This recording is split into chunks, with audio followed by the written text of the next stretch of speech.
حي على الفلاح. வரணும். ஹஜ்ரத் முஹம்மது ரசூலுல்லாஹி ஸல்லல்லாஹு அலைஹி வஸல்லம் மஸ்ஜிதோடு எல்லோரையும் இணைத்தார்கள். மஸ்ஜிதுல எல்லோரையும் வரவழைத்தார்கள்.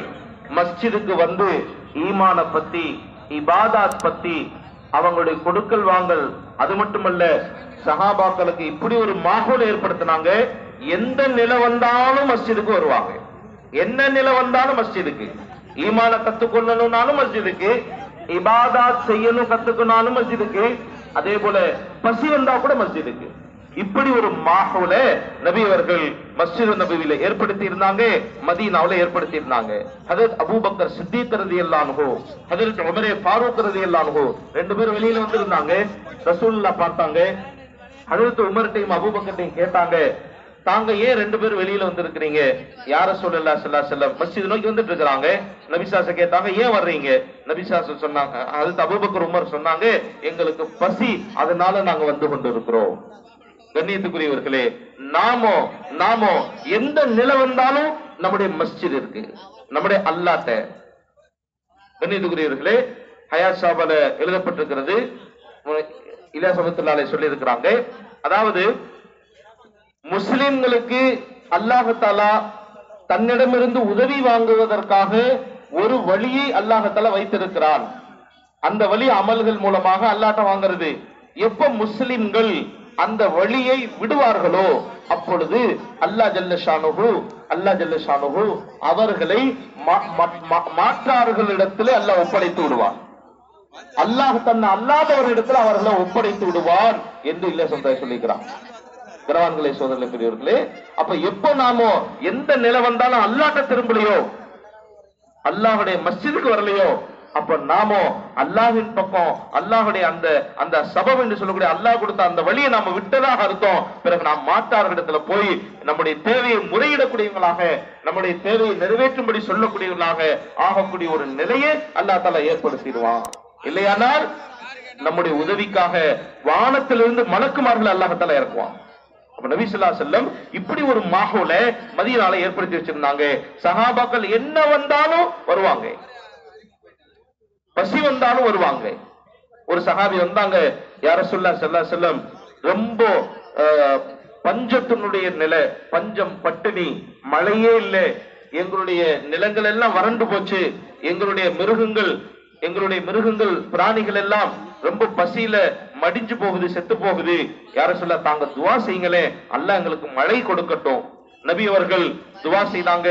துவா முடிஞ்சு சஹாபாக்கள் போகும் பொழுது அல்லாஹ் தஆலா மழையை கொடுத்து விட்டார். ஒரு வாரம் முழுக்க மழை. அந்த மழையின் காரணமாக அந்த வெள்ளம் ஏற்பட்டு நிறைய நஷ்டம் ஏற்பட்டது. அடுத்த வாரம் அந்த சஹாபி வந்தாங்க, யார சொல்லலாம், போன வாரம் தாங்க துவா செய்தீங்க, அல்ஹம்துலில்லாஹ் நல்ல மழை, ஆனா அந்த மழை அதிகமாகி இப்ப அந்த தண்ணீரின் காரணமாக உயிரினங்கள் எல்லாம் மௌத்தா போயிட்டு இருக்கு, தாங்க அது நிக்கணும், எங்க மேல வெயில் அடிக்கணும்னு துவா செய்யுங்க. பிறகு ரசூலுல்லாஹி ஸல்லல்லாஹு அலைஹி வஸல்லம் வெயில் அடிப்பதற்காக துவா செஞ்சாங்க, சூரியன் வரணும்னு துவா செஞ்சாங்க. அதற்கு பிறகு சஹாபாக்கள் வெளியில போனாங்க. உடனே அல்லாஹ் தஆலா கபூல் செய்தான். அவர்களுக்கு வெயிலுடைய சூழ்நிலையை அல்லாஹ் தஆலா ஏற்படுத்தி கொடுத்தார். ஆக கனவான்களே, சோதரர்களே, பெரியவர்களே, நாம ஒவ்வொரு விஷயத்தையும் நம்முடைய அல்லாஹ்விடத்துல ஒப்படைக்கக்கூடியவர்களாக ஆகணும் என்று சொன்னால் நாம் மஸ்ஜிதிற்குரியவர்களாக ஆகணும், மஸ்ஜிதோடு தொடர்புடையவர்களாக ஆகணும், மஸ்ஜிதுக்கு நேரம் கொடுக்கணும். அப்படி நேரம் கொடுத்தா நம்மிடத்துல அந்த நிலைகளை அல்லாஹ் ஏற்படுத்துவான். மஸ்ஜிதுக்கு வந்தோம், ஈமான் இபாதத் மட்டுமல்லாம எந்த தேவையா இருந்தாலும் சரி அல்லாஹ் தஆலா உதவி செய்யக்கூடியவனாக இருக்கிறான். ஆக மஸ்ஜிதுக்கு வரக்கூடிய பழக்கத்தை பாருங்க. மஸ்ஜிதுக்கு வர்றோம், அந்த மாஹோல், முட்டை இருக்கு, கோழி முட்டை, அந்த முட்டைக்குள்ள எந்த விதமான ஹயாத் வருவதற்குண்டான, உயிர் உருவாகுவதற்குண்டான எந்த அடையாளங்களும் இல்லை. ஆனால் அந்த முட்டை, அந்த கோழியினுடைய இறகுகளுக்கு கீழே அந்த கோழி அடகாக்குது. 22 நாள் அது உள்ள இருந்த பிறகு உள்ள இருந்த அல்லாஹ் ஒரு உயிரை உருவாக்குகிறான். அது மாதிரி நாம மஸ்ஜிதுக்கு வந்தோம், காலை மாலை மஸ்ஜிதில் உள்ள மலக்குமார்களுடைய சிறகுகள்ல, மலக்குமார்களுடைய ரெக்கைகளுக்கு கீழே நாம மஸ்ஜிதுக்கு வந்தாவே அதான் அர்த்தம், மலக்குமார்களுடைய ரெக்கையில இருக்கிற மாதிரி. அப்படி இருந்தா நமக்குள்ள எது மாதிரியான அந்த உயிரோட்டமான தீன் எப்படி நமக்கு வெளிப்படும்?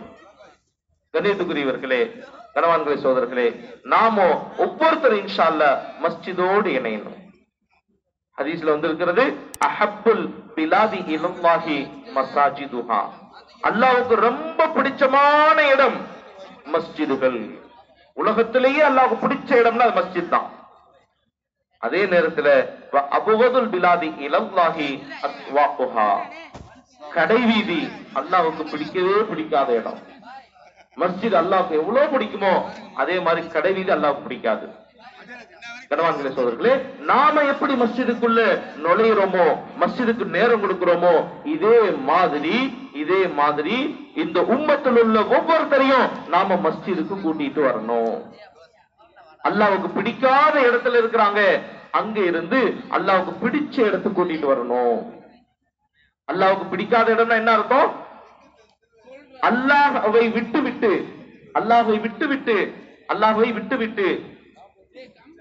அல்லாஹ் அல்லாதவைகளுடைய நம்பிக்கையோடு அங்க இருக்கிறது, இது அல்லாஹ்வுக்கு பிடிக்காது. ஆனா நபி ஸல்லல்லாஹு அலைஹி வஸல்லம் இது மாதிரியான ஒரு நிலையை ஏற்படுத்தி நபி ஸல்லல்லாஹு அலைஹி வஸல்லம் சஹாபாக்கள் ஒவ்வொருவரையும் மஸ்ஜித் கொண்டு வந்தாங்க. அந்த சஹாபாக்கள் மூலமாக மற்றவங்களை கொண்டு வர வச்சாங்க. இதன் காரணமாக எவ்வளவு பெரிய மாஹூல் உண்டானதுன்னு சொன்னா, வானத்திலிருந்து மலக்குமார்கள் குர்ஆன் ஷரீஃப் சஹாபாக்கள் ஓதுறாங்க, அதை கேட்கறதுக்காக வானத்திலிருந்து மலக்குமார்கள் வந்தாங்க. அது மட்டுமல்ல ஹஜ்ரத் அலி ரலியல்லாஹு அன்ஹு சொன்னாங்க, எங்களுடைய கடைவீதி எங்களுடைய மஸ்ஜிதுகள் மாதிரி. இப்படி ஒரு மாஹூல அல்லாஹ்வுடைய நபி ஸல்லல்லாஹு அலைஹி வஸல்லம் மஸ்ஜிதோடு தொடர்பு ஏற்படுத்தி அவங்களை தாவத் கொடுக்க வச்சு இந்த மாஹூல ஏற்படுத்தினாங்க. இது எப்படி தெரியுமா? உம்மத்தை நாம போய் பள்ளிக்கு அழைக்கிறது, இது ஒரு தண்ணியில ஒரு மனிதன் விழுந்து விட்டான், தண்ணியில மூழ்கிக்கிட்டு இருக்கிறான், அவனை போய் காப்பாத்துற மாதிரி.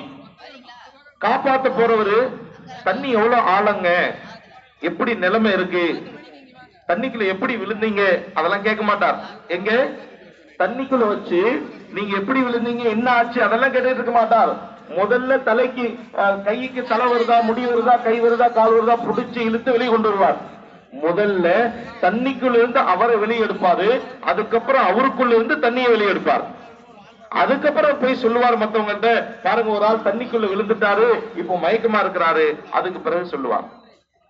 கணவான்களே, பெரியவர்களே, இது போல அல்லாஹ்வுக்கு பிடிக்காத இடத்துல இருப்பதன் காரணமாக, சரியான நம்பிக்கை இல்லாத காரணத்தினால உள்ளத்துல இது அந்த தண்ணி எப்படி அவருக்குள்ள போயிருக்குதோ அது மாதிரி முழு துனியா அவருக்குள்ள இருக்கு. இப்ப அவங்கள கொஞ்சம் பாசத்தோட கூட்டிட்டு மஸ்ஜிதுக்கு வந்து மஸ்ஜிதுடைய மாஹூல்ல வச்சு உள்ளத்தில் உள்ள அவருடைய நம்பிக்கையை இப்ப வெளியாக்கணும். அல்லாஹ் தான் செய்யக்கூடியவன். டாக்டர் சாப் உங்களுடைய இந்த மருத்துவத்தை கொண்டு ஒண்ணும் நடக்கிறது இல்ல, அல்லாஹ் தான் ஷிஃபா கொடுக்கிறான்.